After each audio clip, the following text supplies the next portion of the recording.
Turabaramukije mwese abariko baradukurikirana abakunzi ba Shalom TV.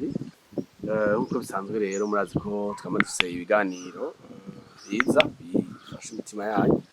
Turi kumwe n'umutumire hano imbere yacu. Umutumire turaguhaye ikaze. Urakoze cyane. Twidondora.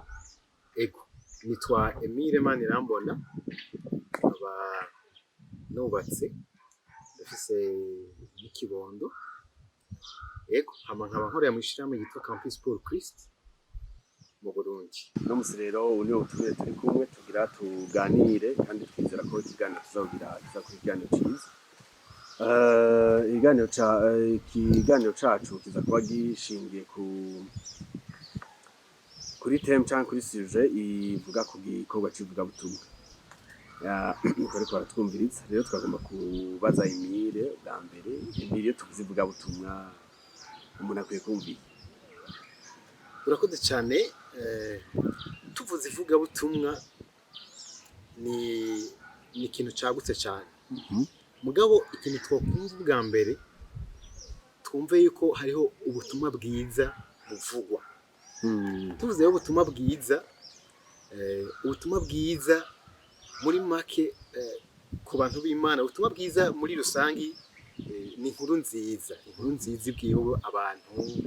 Nk'ubu yakubwiye ko hariho akazi keza waronse canke hariho izindi nyungu nziza ugiye kuronka, ni vyiza cyane.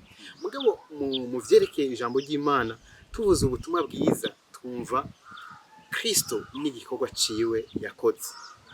Mugabo tugaca twumva kandi n'ingene umuntu ashobora kwishura kuri ico gikorwa gihambaye KRISTO Yesu yakoze. Murakoze cyane kuri iyo nsiguro. Je nagomba kusa n'ubaza akabazo, none mbega hajya iyo umuntu akijijwe, ko turazi ko Bibiliya ihamagara abantu bose gukizwa kandi ngo ni na volonté y'Imana, nci Imana twifuzako. None iyo umuntu akijijwe, ivyo bintu twumva vyivuga butumwa ni igikorwa umuntu ahamaga, ni itegeko cyane, ni ibintu umuntu akwiye gukora ashaka, bimeze gute? Urakoze cyane. Mu bisanzwe umuntu wese akijijwe canke yakijijwe ahamagarirwa kuvuga ubutumwa bwiza. Muri Matayo 28 kuva ku murongo wa 18 gushika ku murongo wa 20 harabivuga neza. Nico twokwita itegeko rikuru canke la grande commission mu gifaransa canke great commission mu congereza. Yesu amaze kumarana n'abigishwa biwe imyaka ishika kuri 3, bariko ariko arakora igikorwa kidasanzwe yari yaje gukora. Ari mu minsi yo gusezera abigishwa biwe, yasize ababwiye amajambo ahambaye. Ugiye usoma muri amajambo kuva ku murongo wa 18 havuga ngo Yesu arabegera arababwira ati, "Jewe nahawe ububasha bwose mu ijuru no mu isi." Mu murongo wa 19 avuga ati, "Nuko nimugende muhindura amahanga yose abigisha, mubabatiza mu izina rya Data wa twese n'iry'Umwana n'irya Mpwemu Yera." Acabana yababwira ati, "Mubigishe kwitondera ivyo nabageze vyose." Acarangiza avuga ngo, "Ndi kumwe namwe imisi yose gushika ku muhero w'isi." Ku murongo wa 20. Ngaha rero turavye iryo tegeko rikuru canke iryo bwirizwa iryo tegeko rihambaye Yesu Kristo yarihaye abigishwa biwe ubwa mbere, ariko kandi riraba n'umuntu n'abandi bagiye barizera bivuye ku ijambo ry'Imana cyangwa ku butumwa bwiza bagiye barahabwa n'abigishwa ba mbere. Ivyo rero bigenda byakurikira kurunganwe ku rundi gushikaho Yesu Kristo azogaruka. Rero umukristo wese yahuye na Kristo, yamenye Kristo, ahamagarirwa kugirane kubwira ubutumwa bwiza abandi. Hariho umwanditsi umwe yigeze kuvuga ati, biragoye gutahura yuko umuntu vy'ukuri yakiriye Kristo mu gihe atariko aramubwira abandi. Umusanzu yo waronse inkuru nziza biragoye kwigumizamo. Rero biragoye no gutahura yuko abantu bose tubona mu mashengero atandukanye ko vy'ukuri bamwakiri mu gihe bafise isoni ryo kumuvuga hirya no hino. Mu gihe umuntu agifise isoni ryo kuvuga Kristo, biratera amakenga, mbega vy'ukuri yaramumenye canke aramwitirirwa gusa. Koko waramumenye mugahura nawe kumuvuga biba umunezero, ntibiba umuzigo kuri wewe. muri make novuga rero ko umukristo wese yahuye na Kristo akamwizera ahamagarirwa kubwira ubutumwa bwiza abandi. Urakoze cyane uti umukristo wese yakijijwe yategerezwa kubikora cyane rero none ko bibiri dusaba ko kujyana ko ndabivuga ko umuntu wese akwiye gukizwa none itabikoze ubucumuye ubukoze cyaha duha umuco. Ego murakoze. Tuvuze yuko utabikoze yoba acumuye, sinzi ko twaba turengeje cyane, ariko novuga yuko utabikoze aba ahunze icyo yategerezwa gukora. Ni nka kujyaye ko umwana mu rugo arafise ibintu bitandukanye ategerezwa gukora, mu gihe atabikoze haba hariho ikintu gihambaye aba yahunze. Rero novuga ko umuntu mu gifaransa novuga ko aba ahunze responsabilité, aba ariyo responsabilité yari afise yahunze atakoze kandi yateza kuyikora. Rero sinovuga nti abacumuye nabasanga muhava bavuga muti noneho ariko twagiriza ivyaha bitandukanye, mugabo umuntu wese atabikoze amenye yuko hariho responsabilité yateza gukora mugabo atakoze. Rero ama responsabilité yose nitwaje tuyita ngo ni ivyaha murantunga ndahireserve ko mugabo ni igikorwa kidasanzwe umukristo wese yateza gukora. Urakoze cyane uti ni responsabilité urumva ni ikintu biri hamagarira umuntu kandi umva n'itegeko Yesu yasize avuze ko abamwizeye boca bakora, ati rero kutagikora no gutakaza icyo umuntu yategereza gukora, uguhunga icyo umuntu yasabwe gukora. Nagomba kubaza none hari ingaruka zo kutabikora, ibintu birafite ingaruka mbi, hari icyo byica? Yego urakoze. Hariho ingaruka zihambaye. Icya mbere kutabikora uba ugararije uwaguhaye itegeko. Ibaze nk'ubu uyu mukuru w'igihugu avuze ati naka kora iki, ndaguhaye iteko ryo gukora kino gikorwa, hama ugacureka ugikora. Urumva yuko ubugararije ni ikintu kidasanzwe cyane. Umukuru w'igihugu ni umuntu mutoyi kuri Kristo Yesu. Ibaze rero umwe wa mwamaganza abantu yaguhaye akaryo keza ko gukora igikorwa gihambaye, muga nawe uciye ukigarariza. Nicyo cyo navuze nti biranagora gutahura yuko vy'ukuri uwo muntu yamwakiriye.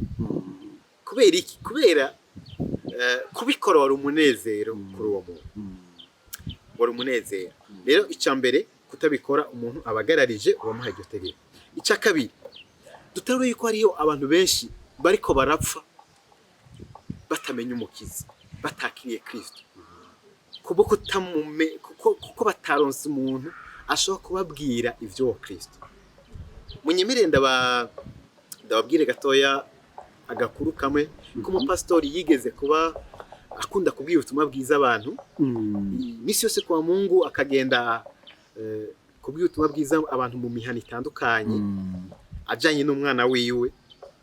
Imisi yose igihe cyose inyuma ya saa sita bavuye mu miga yo kwa Mungu bagaca bagenda mu mihana bagatanga udutabo mugabo kandi baca bava bababwira ijambo ry'Imana hama bagaca basengera. Imisi yose kwa Mungu bakama bagenda babikora. Umunsi umwe rero ngo hacagwa imvura nyinshi, haragwa imvura nyinshi, wa mpastori nawe yaranarushe aravuga ati uno munsi vy'ukuri singenda, acararuhuka arasinzira. Wa mwana we acaramusanga acaradodora mu cyumba ciwe aravuga ati papa uno munsi tugiye kuri cya gikorwa. Papa aravuga ati mwana raba imvura ni nyinshi irikiragwa kandi ngize iminsi mu bikorwa vyinshi ndarushe. Wa mwana acamubaza ikibazo gihambaye acamubaza ati ntiga papa imvura irikiragwa abantu ntibapfa? Se acamubwira ati barapfa mugabo nawe urabona yuko imvura irikiragwa ntibikunda. Wa mwana acamuti papa nimba abantu bapfa jewe ndagiye. Gaca karagenda muri ya mvura nyinshi, karagenda karashikira umuhana wa mbere, karashika karatanga twadutabo bahora batanga, hama gaca kavaho kabasengeye. Karagenda ku muhana wa kabiri karadodora, aradodora haraba umuntu aza kwitaba arasubira aradodo haraba umuntu aza kwitaba mugabo mu nyuma haciye umwanya haraza umudamu yari karakura aradodo acaramugururira amugururiye ati wakana ushaka iki hano hantu wa mwana cyane abati bashaka kunyemera ko ninjira karibu ntaco niwinjira gaca kamuha amuhaye twa dutabo arongera aramubwira ati mama Imana iragukunda cyane niraco gituma nakuzaniye kano gatabo rero imbere yo kumwena nashaka ngenda gusengera bamutamakaza bati mwana uvuze ngo Imana irankunda jewe nari nzi ko atamuntu numwe yoba kinkunda atanikintu nakimwe cyo kinkunda rero mbwiye ko Imana inkunda ndumva ko ngarukanye ivyizigira icyatumye ntebakuza kugururira nuko hariho ikiziko nari naboshe hejuru kwitanga iginzu kugira ngo niyahure ubuzima bwanje burangiye ko numva ko atamuntu akinkunda atacu nkibereyeho ubuzima bwanje byo byiza burangiye ati niko menye ko hariho umuntu ko hariho Imana inkunda ndahagaritse ko yahura sengera nanje menye iyo Mana menye uwo Yesu Kristo nkunda gashikara musengera uwo munsi arakiza aca mutumira ku munsi wa Mungu rero aca shinga intaye mu isengero bijya shengero wa mupastori arongoye wa pastor acatahura ati bwa wundi hari umuntu yagira apfe atamenya umukiza kubwo kuruhuka kwanje kubwo gutinya imvura kwanje rero dutahure yuko hari abantu bariko barapfa vy'ukuri batamenye Kristo kubw'ubunebwe bw'abakristo batandukanye igihe cyo tutabikoze tumenye tuti hari umuntu apfuye atamenye Kristo kubw'ubunebwe bwanje kubwo kudatinyuka nanje ngo mbwire abantu batandukanye ubutumwa bwiza icyo cyari cya kabiri icya gatatu novuga kuri ico cyuko vy'ukuri ubutumwa bwiza kuvuga ubutumwa bwiza y'ikintu cankenegwa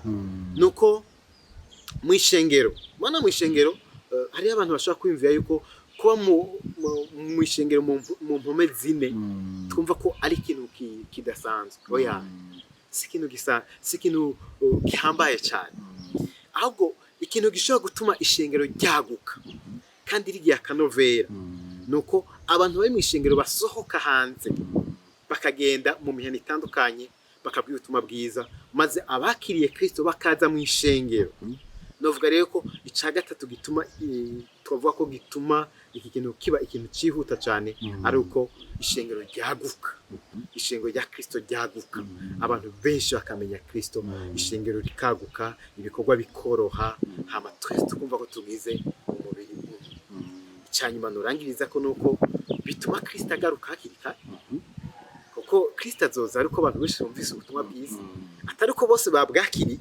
mugabo abantu bose bumvise ubutumwa bwiza rero tuko tuvuga ngo Yesu garuka mugabo ntituje kubwira abantu ubutumwa bwiza bose tumubwira tuti ntuze kuko igikorwa dutumye ntituko turagikora rero Yesu Kristo ashaka ko abantu bose babwira ubutumwa bwiza hamagaruke gucira urubanza isi maze abamwizeye bajane nawe urakoze cyane ku buryo duhaye ari insiguro by'ukuri byerekana ko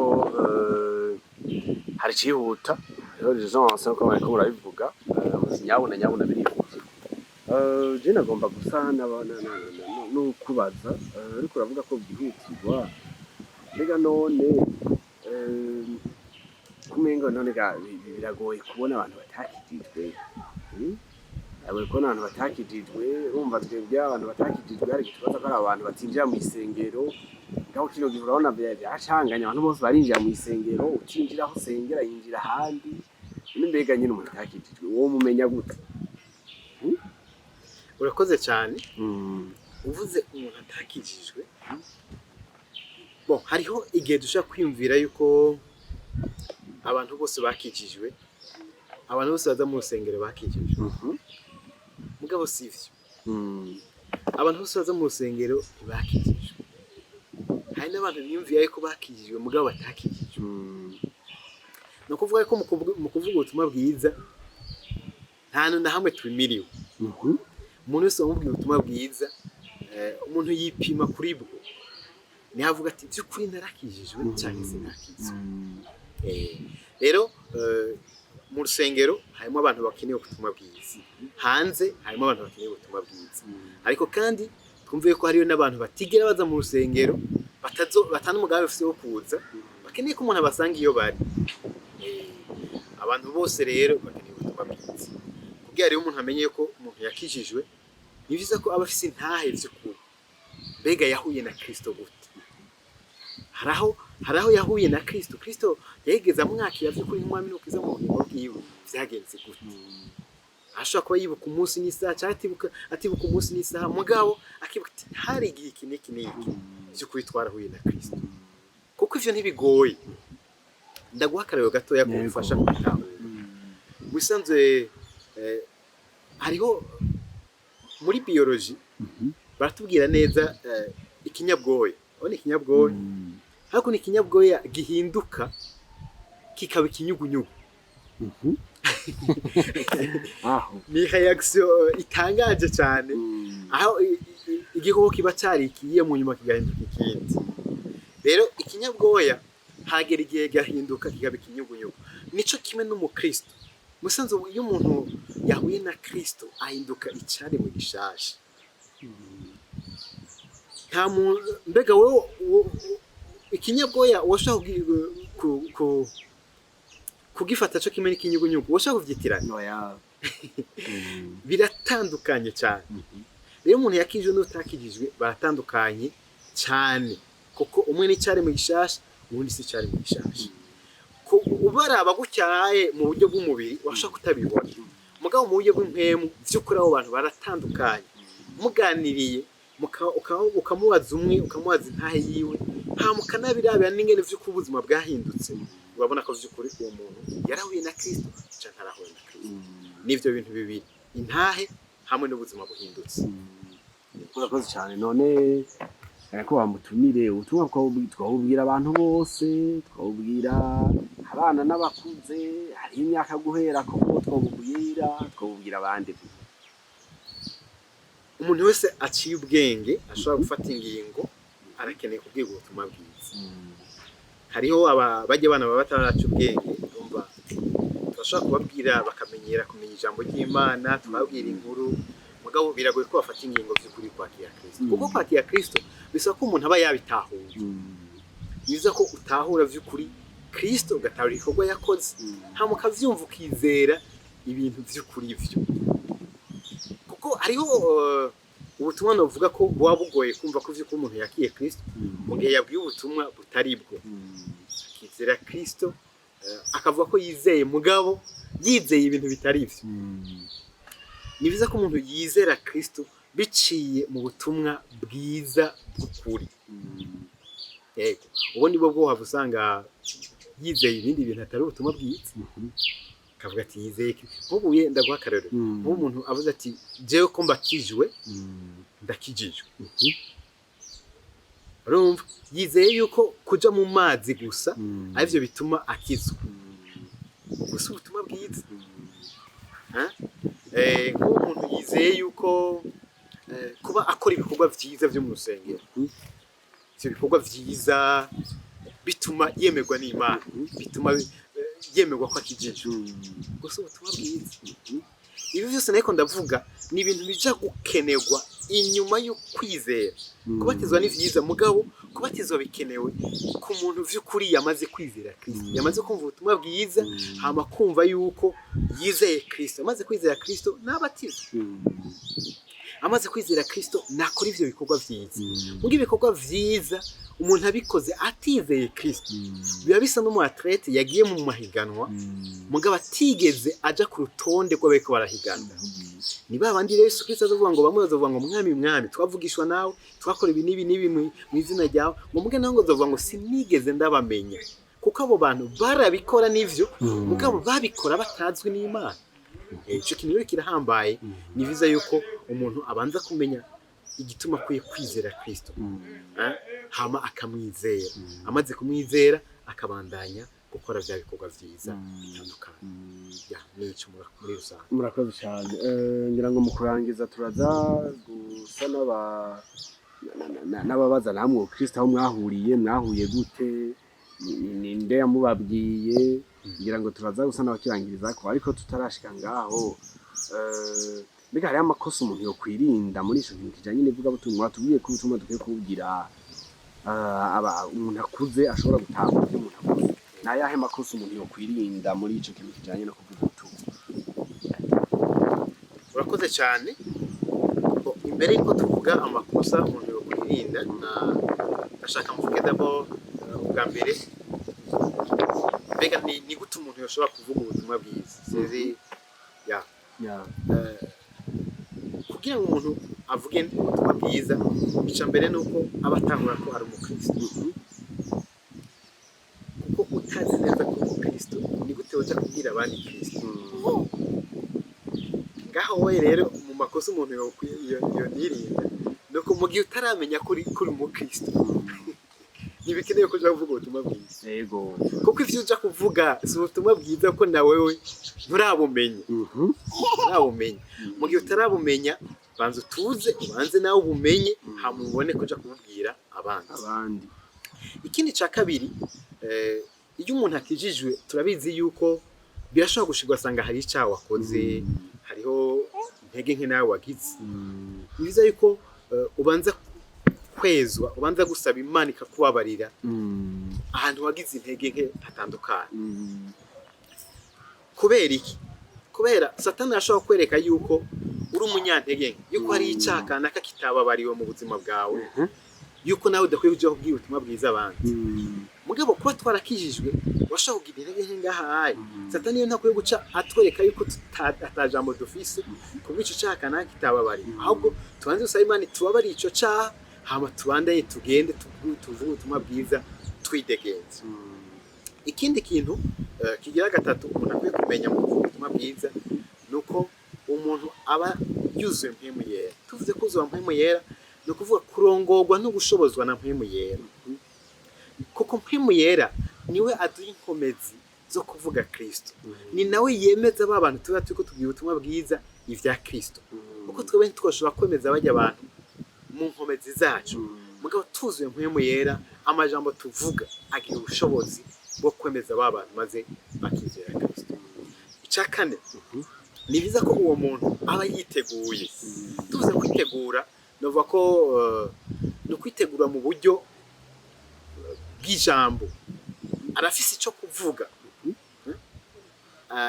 nimba ari inyigisho mbega yarose inyigisho zikwiye zo kuvuga Kristo. Mu gihe udafise icyo kuvuga biragoye ni handi uja guhura n'abantu bakubaza inyandiko yo kwizera kwawe ugatanga kudidinganya kuko nawe ntiwigishijwe ivyo kwizera kwawe ngo ushobore kubitanga neza. Icya gatanu ni viza gusenga ni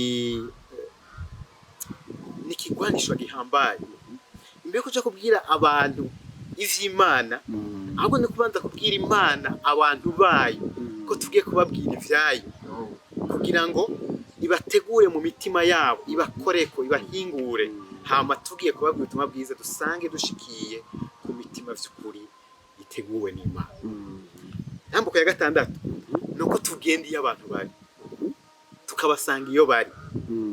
Nimba ushaka kubwira ubutumwa bwiza umuntu musanga hari umubwire Kristo umubwire ijambo ry'Imana ariyo ntambuko yindwi rero nagiye nshishikirako vuga Kristo tuvuge ubutumwa bwiza bwa Kristo.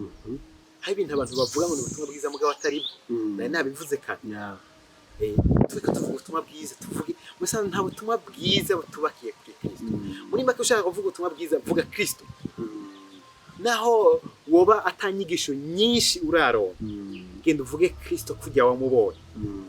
Akarero gatoya ngaho wowe mwibuke wa Musamariyakazi amaze guhura na Yesu Kristo kuri ryari muravyibuka ngene vyagenze ayikaza Yesu Kristo amusavye amazi hama amubwira ati ndaguha amazi y'ubugingo. Wa Musamariyakazi ati impase kuri ayo mazi sinze nongere kunyoterwa. Yesu amubwira ati genda uzane umugabo wawe ati nawe fiza tuvuze ukuri ati uje batanu n'uwa gatandatu. Musanze ujye Musamariyakazi yabonye Kristo nk'umuntu ashobora kumenya ibiri mu wundi muntu aca yiruka aja kubwira abandi ati nimuze muri aho umuntu ambwiye ivyo nakoze byose nambariwe Kristo. Ntiyaramuzi cyane mugabo bike yarazi kuri we n'ivyo yagiye kubwira bariya bantu.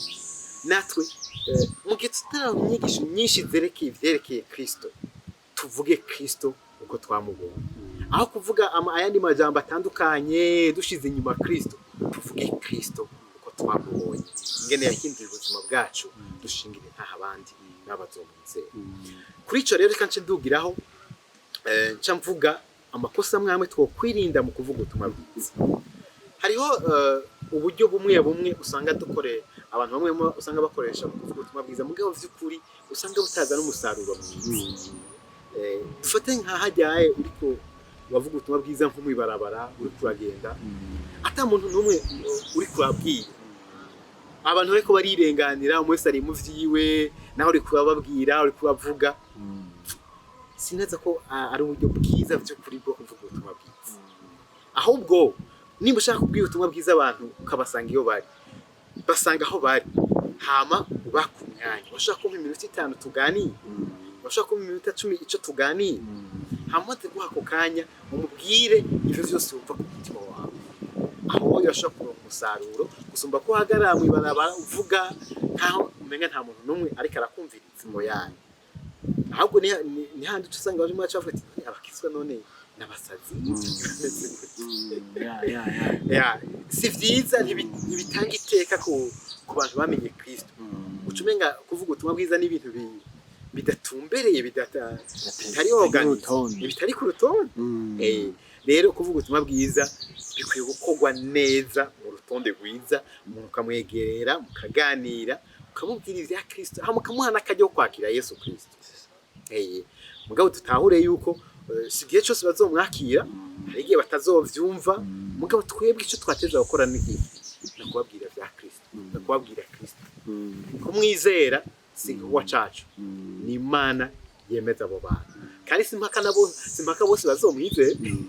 Tatukorebe hari habo Yesu Kristo azorinda agaruka bataramwizera, mugabo icyo twahamagariwe gukora no kubabwira vya Kristo. Yego. Murakoze cyane kuri izo nsiguro mutanze. No kuri numva zitomoye, muratubiye n'ingene ubutumwa bwiza bukwiye kuvugwa mu rutonde, umuntu ntapfe kuvuga nk'ubwira ikirere. Bene agomba kwibariza akabazo ngaho nyene, mbe hagiye umuntu agiye akawuvuga, naho umuntu umusaba umwanya ngo muganire, hanyuma umuntu akavyumviriza ivyo bintu mugabo ntiyihane, sike ntibicana intege. Umuntu ashobora kumva umenga agize sheke, umuntu ashobora kumva umenga arananiwe, ntibimutere umwete weje wo gusubira kubwira undi muntu. Ego, urakoze cyane.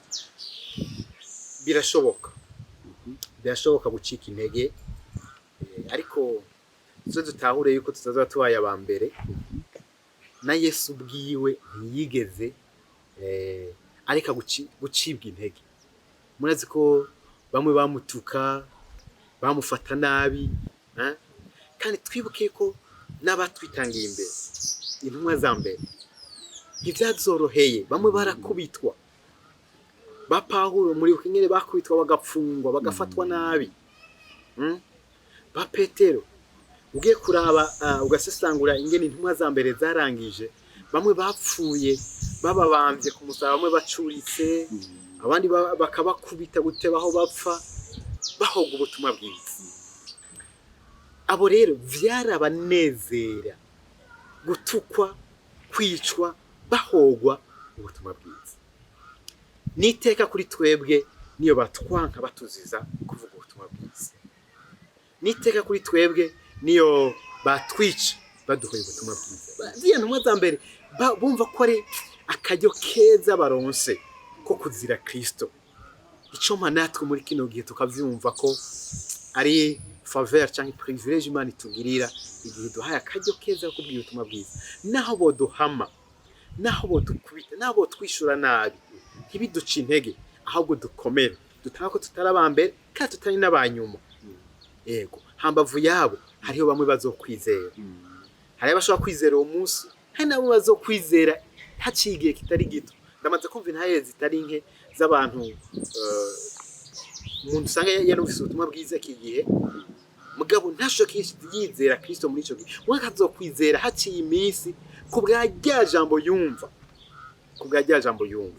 Rero ntiducike intege, ahubwo twumve ko ari ubuntu budasanzwe Imana bitugiriye. Twebwe rero ntiduhamagarirwa kwemeza, muga duhamagarirwa kuvuga tuvuge Kristo hama Yesu Kristo niwe yemeza abantu. Yego murakoze cyane. Mbe nagomba kubaza none nk'ubu umuntu agiye kubwira ubutumwa umuntu atagira n'ishengero, wabivuze hari abatarakizwa mugo bari mu ishengero, mugo kandi hariho n'abatarakizwa n'iryo shengero atari ryo bagira, bataja no gusenga, batagira iki. Nagomba kubaza, urabwira ubutumwa umuntu atagira ishengero, nawe nturi umupasitori, uri umuntu asanzwe, none uwo muntu uca umujana he? Ego ni ikibazo cyiza cyane. Mu bisanzwe ishengero ni ikintu gihambaye cyane mu gukura k'umukristo. Muri kino gihe ntibiko birakorwa neza cyane, mugabo nico gikorwa cyateza gukorwa n'ishengero, kuraba neza ko abakristo bose bari muri iryo shengero bariko barakura kuko bikwiriye. Urabajije uti none uwo muntu akijije atari mu ishengero, nawe uramubwiye ubutumwa nturi pasitori, mujana he? Mu bisanzwe umubwiye ubutumwa bwiza, ikintu cya mbere amaze kwizera, ikintu cya mbere cyo gukora ni kumufasha gukura wewe nyene wamubwiye ubutumwa bwiza. Kuko Yesu ntiyadutumye kuja kuvuga gusa, mugihe yadutumye kugira abantu abigishwa. Mugende muhindura amahanga yose iki abigishwa. Kugira umuntu rero umwigishwa, so kuvuga ko umubwiye ubutumwa bwiza uwo munsi hama ugaca muvana, oya. Ni ukuvuga ko amaze kwizera biza kumufasha mu ntambuko za mbere zo kwizera kwiwe. Ntaramenya gusenga, ntaramenya gusoma ijambo ry'Imana, ntaramenya ni gute zangeso mbi yararimwo ashobora kuvavanura nazo. Aracakeneye umuntu amufasha gukura. Icya mbere rero cyo gukora nuko umuntu umufasha mu gukura kwiwe, mu gukura kwiwe. Nuko gukura kwiwe ni biza ko umwereka n'akamaro k'ishengero. Akamaro k'ishengero simpaka ngo aze mu ishengero urimo. Ashobora kutaza mu ishengero urimo, ukamufasha mu gutora ishengero vy'ukuri yobamo. Uko mwabizi yuko umuntu ashobora kwihenda mu gutora ishengero, basangiye mu ishengero vy'uko ataco bizomufasha. Ukamufasha muri urwo rugendo rwo gutora ishengero akwiye kuba. Muga muri urwo rugendo banza mube hafi, bandanye muba hafi kugira ngo akomeze kuba umwigishwa vy'ukuri wa Yesu Kristo. Hamufashe gutora ishengero yobamo, ishengero ryegereye Bibiliya. Ryegereye Bibiliya rishobora kumufasha mu gukura kwiwe, ishengero rishobora kumufasha vy'ukuri gusabana na Kristo Yesu. Nico numva no kwishura kuri ico kibazo. Turagushimiye cyane gose kuri izo nsiguro, je numva zirashimwe, ariko nagomba kubaza akabazo, mbega ibi bintu kugira ngo uhinduke ubuzima bw'umuntu byogenda gute by'ukuri? Urakoze cyane. Ibintu kugira ngo bibe ubuzima mu Kristo uwo ari we wese, hariho ikintu cankenerwa gihambaye. Hari umuhinga umwe yavuze ati objectif moins plan plus action égale rêve. Ni ukuvuga ko mu gihe ufise objectif wifuza gushika, mu gihe ufise ihangiro, ufise ikintu ushaka gushikako, mugabo ntugire plan canke ingene integuro y'ivyo uzokora kugira ngo hashike n'ivyo bikorwa ngo ubikora, ivyo bintu biguma ari indoto muri wewe. Rero hari abakristo batari bake usanga kuvuga ubutumwa biguma ari indoto. Kubera iki? Habuze ico kintu cyitwa plan canke integuro. Acabandanya avuga rero ati objectif plus plan plus action égale réalité. Égale une réalité. Ni ukuvuga yuko iyo umuntu afise objectif, iyo afise ihangiro yifuza gushikako, aha iwacu ni ico kubwira ubutumwa bwiza abantu, kugira tubone abantu batari bake turiko tubabwira ubutumwa bwiza. Iryo hangiro urifise hama ugacugira n'integuro y'ingene uzorikora. Mu myanya dusanzwe dufise, twese dufise imyanya ingana, muga muri iyo myanya washobora kuvuga uti muri uno mwanya, uyu mwanya umunsi kuva isayizi nizi gushika isayizi nizi nzoba ndi kuvuga ubutumwa bwiza. Nimba woja mu mihana, nimba woja kuri réseaux sociaux, ukavuga uti nzoba ndi kuri WhatsApp ndiko mbwira ubutumwa bwiza abantu bari connected kuri WhatsApp, nzoba ndi kuri Facebook ndiko mbwira ubutumwa bwiza abantu bari connected kuri Facebook canke ahandi ku réseaux sociaux. Umunsi munaka nzokora iki kugira ngo nshitse ryateko rikuru ry'umwami wacu. Ico kintu kirahambaye mu gihe tutigiye tugira integuro z'ivyo bikorwa bizoma biri indoto nizo kwiga ubuzima. Hama tube twatakaje cya gikorwa gihambaye Kristo yaduhamagariye. Rero bene data nashaka ndabatumirira kugira ngo umuntu wese mu nteguro ziwe z'ibikorwa akora ashiremwo igikorwa cyo kubwira ubutumwa bwiza abantu. Nimba ari gukoresha ubuhinga bwa none, bona akenshi usanga abantu bari kuri WhatsApp, bari kuri Facebook, mugana nari kubera iki batigiye babwira ubutumwa bwiza abantu. Haburi iki kintu cyitwa integuro. Nukuvuga ko watebuye uti kuva 12 gushika isaha 2 z'ijoro nzoba niko ndavuga ubutumwa. Nukuvuga izindi message zidahwanye n'ico ubanza kuzihoza. Hama ugakora ico gikorwa cyo kubwira ubutumwa bwiza abo bantu. Hamurangije ukaja kwishura za message zindi. Cyangwa ugakora iki ukavuga uti uwo munsi naho nzokora iki naco kugira ngo kimfashe gushitsa ryategeko rikuru. Ico ni ikintu gihambaye cyane umuntu akwiye kumenya mu gushitsa itegeko rikuru. Bene data ndabasaba kandi nanje nongera nishiramo kugira ngo twemerere Imana umuhamagaro udasanzwe wo gushitsa itegeko rikuru. Kandi dutahure ko Imana yari ishoboye cyane gutanga agakiza no guha agakiza umuntu wese ishatse idakoresheje umuntu. Mugabo yahisemwo kutugirira ubuntu bwo kutwasosya bwo kudushiramwo muri uwo mugambi w'agakiza. Ubuntu rero twahawe bitupfisha ubusa, ariko twemere umuhamagaro w'Imana, twitege ivyimburwa vyinshi Imana yateguye, kandi twitege n'impera idasanzwe Imana yateguye, kuko ngo abazoba bashikanye benshi bugororoka bazokwakaka inyenyeri. Yesu abahezagira. Murakoze cyane, jewe numva wagerageje kubisigura neza, ariko nibagije akabazo kamwe mbega none ko hari igihe ushobora gusanga hari umuntu by'ukuri afatirwa n'akazi atari byo kwigisha, iyo nyota ari ihari mugabo ugasanga afatirwa n'akazi baba bakamena mu gatondo saa yine saa tatu, bo mbega vyogenda gute? Urakoze cyane kuri ico kibazo, ni ikibazo ciza cyane. Hariho mu bisanzwe ibintu bitatu bikorana mu ivugabutumwa. Ivyo dukunda kwita les 3T. Ni temps, talent, trésor. Umwanya, ingabire n'uburyo. Ivyo bintu birakorana. Harakenerwa umwanya, harakenerwa n'ingabire, kandi hagakenerwa n'uburyo bufadika. Hariho abantu usanga bafise umuhamagaro wo kubikora umwanya wose ivyo twokwita full time, ugasanga nico gikorwa nyamukuru ahamagariwe arico akora. Ni vyiza cyane, ariko simpaka twese duhamagarirwe muri ubwo buryo, kandi simpaka twese dukoreye muri ubwo buryo.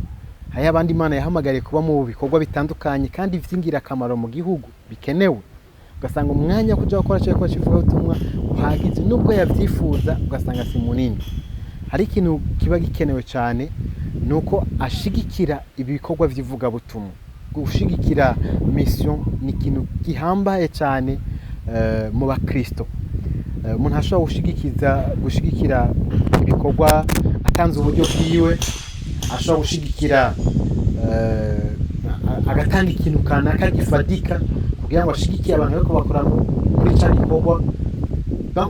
Tuvuze ivuga butumwa twumve ko rijanye n'ivyo vyose, rijanye n'umwanya, rijanye n'ingabire, ariko kandi rijanye n'uburyo bufadika. Akarero gato notanga ni abasirikare. Mwana abasirikare bamwe abo usanga bari mu ikambi bajeje kugira ngo bagaburire abandi basirikare bari kuri terrain, bari mu bikorwa vyo kurwana, kugira ngo babarukire havitayema bashobore kubaho nabo. No muri iki gikorwa hateze kuba abandi bantu bariko barondera uburyo, hama bagashikikira babandi bariko bakora atample. Abantu rero baba bakeneye uburyo. Ni vyiza ko abakristo twese twiyumvamwo igikorwa cyo gushigikira ibi bikorwa vy'Imana, ibikorwa vya mission, haba mu mashengero, haba mu ministere, abamissionnaire baja hariya tukabarungika, tukabasapotinga, tubatanga uburyo bwacu kugira ngo nabo ibikorwa bishobore kugenda neza. Wibuke yuko utanze ubwato bw'amazi akaruhuka umuvugishwa nawe yazoroha ingero, kandi nawe umuvugishwa. Rero Imana yaduhamagarira gushigikira abantu baba bari muri ivyo bikorwa. Abantu ushobora gusanga badafise umwanya wo kubikora, bashigikire nabo bazoba bakoze igikorwa kidasanzwe muri iki gikorwa kivuga ubutumwa. Murakoze cyane. Murakoze cyane, turashimye cyane by'ukuri kuri uwo muco utanze. Hariho abo bidakunda nivyo ko baronka umwanya ukwiye, mugabo ukaba ufise uwo mutima wowe uriko uradukurikirana, uwo mutima wo kuvuga ubutumwa bwiza, umutima wo gushigikira. Tahura neza ko hariho abashigikira bagiye, tanze akaroro keza ko mu gisoda ca ravitayema hariho abari ku rugamba, mugabo hariho n'abasapotinga bari muri kino gikorwa cacu. Ushobora kusapotinga abari mu ivugabutumwa mu gusenga, mbega urasengera abo batanga umwanya wabo mu kubikora. Mbega hariho abuzi babihereje ubuzima bwabo ari ivugabutumwa, ushobora guha na déplacement cyane n'igitumbura kandi ukabukoza igikorwa ciza muri iyo vugabutumwa. Ushobora guha n'amahera ya bisi ukabuza ati ujya no mu vugabutumwa nanje ko ndamaha amahera y'ibisi ndaterereye. Murakoze cyane. Ahantu migeze kuvuga muti umuntu ibintu bitari bike bishika nkandi ngira ngo umuntu akwiye kwitwararika imbere kuca kuvuga ubutumwa. Mwashize ko arico mwavuzemo ko umuntu akwiye ko yarigishijwe n'ibijanye n'ivugabutumwa. Mbega ivyo bintu none bavyigira hega mugenzi? Uwo muntu ashobora kuba ataho yavyize, ashobora kuba ari mw'ishengero kumbura atavyize. Sinzi ko amashengero yose aba afise izo programme zo kwigisha abantu baja kuvuga ubutumwa. Mbega umuntu atavyize ntakwiye kuvuga ubutumwa? Urakoze. Nkuko nari nabivuze, kwiga ingene uvuga ubutumwa bwiza nkenegwa. Murabona yuko abantu benshi ibi vyo kwigisha ijambo ry'Imana babona ko ni ibintu bisanzwe, umuntu wese yobikora uko ashaka, ntibikwiye kwiga. Mugabo ico ni ikintu kitari ciza. Kwigisha ijambo ry'Imana cyangwa kuvuga ubutumwa bwiza birigwa. Hariho abantu batari bake bavyigisha, hariho n'amashirahamwe KRISTO usanga arico gikorwa cabo. Natwebwe muri campus pour KRISTO biri mu nshingano zacu kwigisha abantu gufasha gushitsa itegeko rikuru. Biri muri bimwe duha agaciro cyane, kandi turafite inyigisho nziza zishobora gufasha abantu kuvuga ubutumwa bwiza. Si twebwe gusa, hariho n'ayandi mashirahamwe atandukanye, hariho n'amashengero atandukanye usanga babishira mu nyigisho zabo. Rero umuntu ashobora kwegera bamwe muri abo bantu aziko bigisha by'ukuri vyerekeye kuvuga ubutumwa bwiza, hama akavyiga. Ariko nanavuze yuko no mu gihe umuntu yaba atararonka akajya ho kwiga izo nyigisho, ashobora kuvuga ubutumwa bwiza mu buryo bwiwe, cyane cyane akoresheje intahe yiwe, ingene yahuye na Kristo Yesu. Ariko cyane cyane hariho ibintu bine novuga ko bidakwiye guhara mu kuvuga ubutumwa bwiza. Munyemenda ibasanga. Yego, mwakoze cyane. Icyambere iyo turiko turavuga ubutumwa bwiza, ntidukwiye kwibagira kuvuga urukundo rw'Imana. Dukwiye guhera kuvuga urukundo rw'Imana. Kimwe mu bintu vyagiye bituma abantu benshi badashobora kugurukira abantu babwira ubutumwa bwiza, nuko bagenda babatera ubwoba. Ngo murapfuye, murasha, wagiye muri gihonomu, igira ibarandure. Amajambo y'iterabwoba si umuntu akwiye guherako mu kuvuga ubutumwa bwiza. Ahubwo umuntu akwiye guhera kubabwira urukundo rw'Imana. Imana iragukunda. Hari imigambi myiza ifise ku buzima bwawe. Hari urukundo Imana ikunda umuntu wese. Yaba uwakijwe cyangwa utarakizwe ari we wese, Imana iramukunda. Twese Imana iradukunda.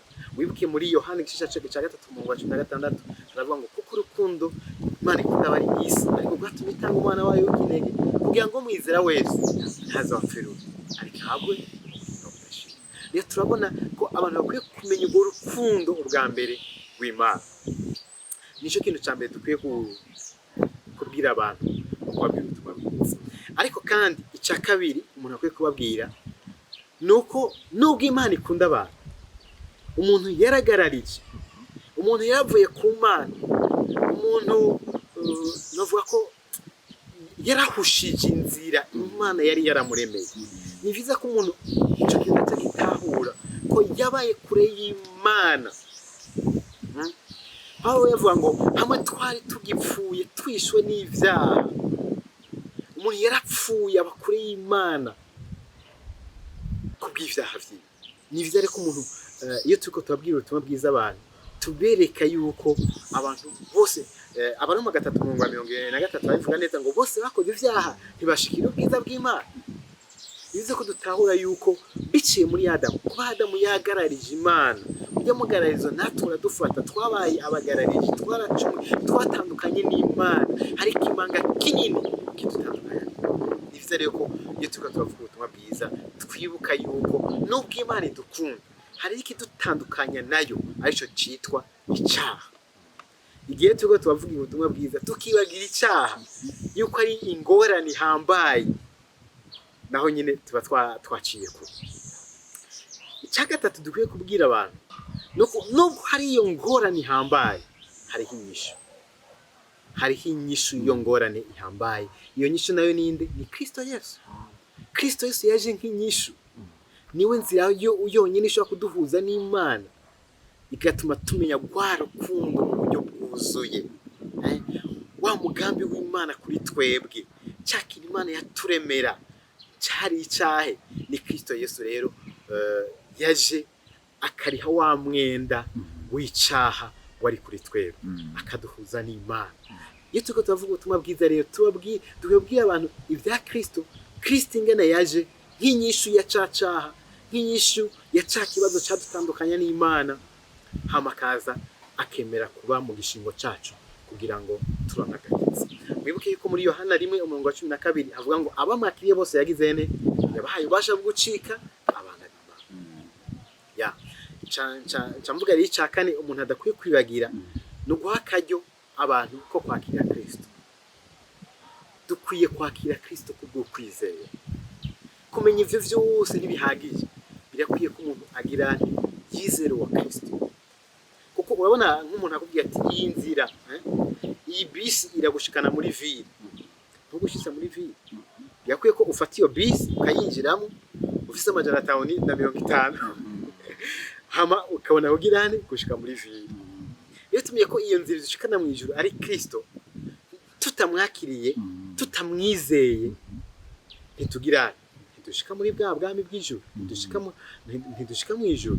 Ni byiza rero ko tumwizera umwami ukiza mu bugingo bwacu, tukizera cya gikorwa yakora ku musaraba ku bwacu, hama tukamwugururira. Vyakozwe n'intumwa 3:20 avuga ngo ihagaze ku rugi ndaramukije, umuntu niyugururiwe ndagirane ndinjira. Yesu aguma dodora ku mutima wa buri muntu wese agira ati nyugururira ninjire. Rero wuguruye arinjira, hama akaduha ibyaha byacu, akaduha ibigabitanyo byose, hama akaduha ubugingo budashira, akatugira abana b'Imana. Nuko murakoze, turagushimiye cyane gose. Sinzi ko hari akajambo ka nyuma ubwira abantu kuri kijanye n'ivugabutumwa. Hari igihe umuntu yari mu rushengero yumva umenga aratekanye, umuntu akumva umengo kubera kuri muri korale ni sawa uriko urakorera Imana, usiba mu masengesho mwagize 20 hejuru, kandi usanga vile umuntu ari fidele mu ishengero, agomba aratanga n'amashikanwa, umuntu aratanga iby'icumi, umuntu arakora ibikorwa bitandukanye. Mugabo kweri ibintu by'ugira umwitwarariko, ibintu byo kumva ko ari abantu bariko barapfata cukoze, umuntu ntavyibuke cyane gose. Sinzi akamuka nyuma udutera, sinzi ko ibintu bitezirja gose, hariho icihutirwa cyane gose canke ari ikintu umuntu yoza arakora Imana imuhaye akaryo. Sinzi ko hari ibintu umuntu ashobora gushira mu ishaka, canke hari ikintu Imana ishira mu mutima w'umuntu, hari uruhara rw'umuntu muri uwo mwete, canke n'ubuntu Imana igira. Sinzi akajambo ka nyuma musa n'abahereza. Murakoze. Mu majambo ya nyuma ikintu novuga nuko tudakwiye kunyugwa n'ubu bukristo butari bwo bugwiriye mu mashengero. Hari ibintu vyo kumenyera igikristo, vyo kumenyera Imana nkaho menga kuba mu ishengero n'ibintu nyene byabaye akamenyero, n'ibintu tudakwiye kunyugwa navyo. Mugabo tugahaguruka vy'ukuri, tugahabaho ubuzima bwa Kristo bwuzuye, tukumva ko twokwishikanira Kristo akaganza imitima yacu, agahindura ubuzima bwacu, akatugira nk'uko agomba, akadukoresha ivyo ashaka. Ico ni ikintu gihambaye cyane. Hanyuma icya kabiri novuga nti murabona ibintu vyo kuba mu makohare, vyo kuba mu ishengero, vyo gukora ibikorwa vyo mu ishengero ni vyiza cyane tubikora. Mugabo novuga ko ibi bintu ntivyimpressiona ijuru ntibihindura ikintu kininiya ku by'ijuru mugabo ikintu gishobora kuzana umunezero mu ijuru nibi nuko umuntu umwe agize aba yihanye aba yakiye Kristo ubuzima bwiwe buhindutse rero ikintu kizoshobora kugira akamaro kaniniya ku buzima bwawe canke ku buzima bw'ishengero nuko hazoba hariho umuntu umwe abantu bangahe by'ukuri bahindutse Imana ikoresheje navyo ko twe duhindura mugabo Imana ikoresha twebwe Imana izokwisidukira ngo ndaje ngo simpaka twese abantu bose bazokizo nkuko Pawulo yakijije oya buryo n'uburyo Imana ikoresha gake cyane mugabo mu buryo busanzwe Imana yashizeho yavuze ati genda muhindura abantu bose abigisha yabwiye twebwe ikintu norangiriza ko nuko nimba Imana yakoresheje ba Pawulo nimba Imana yakoresheje ba Petero Imana yakoresheje babandi bera batwitangiye imbere tuvuga tuti bari bafise intahe nziza bakoze ibikorwa bidasanzwe iriteguye gukoresha wewe nanje muri kino kinjana kugira ngo duhindure benshi baze kuri Kristo Yesu icyo tukayemerera icyo tukemera gukoreshwa nayo iriteguye yo kudukoresha ntibisaba ubundi buhinga butandukanye abantu bavuga ngo urumva ngo ni ivy'imihamagaro ni vy'aba pastori ni vy'abande oya ni vy'umukristo wese hari abashobora kubikora aplanta canke nk'igikorwa ca misi yose mugabo umuntu wese ahari ikintu ca mbere ahamagarirwa gukora nuko agaragaza Kristo muri we ubuzima bwa Kristo muri we ahari hanyuma abamwegereye nabo bagahinduka biciye mu bikorwa vyiza kandi biciye no mu kuvuga mu majambo meza mu majambo atandukanye ashobora kuvuga y'ubutumwa kuvuga Kristo kuvuga igikorwa ca Kristo haba abantu bakaronka akaryo keza ko kwakira Kristo mu buzima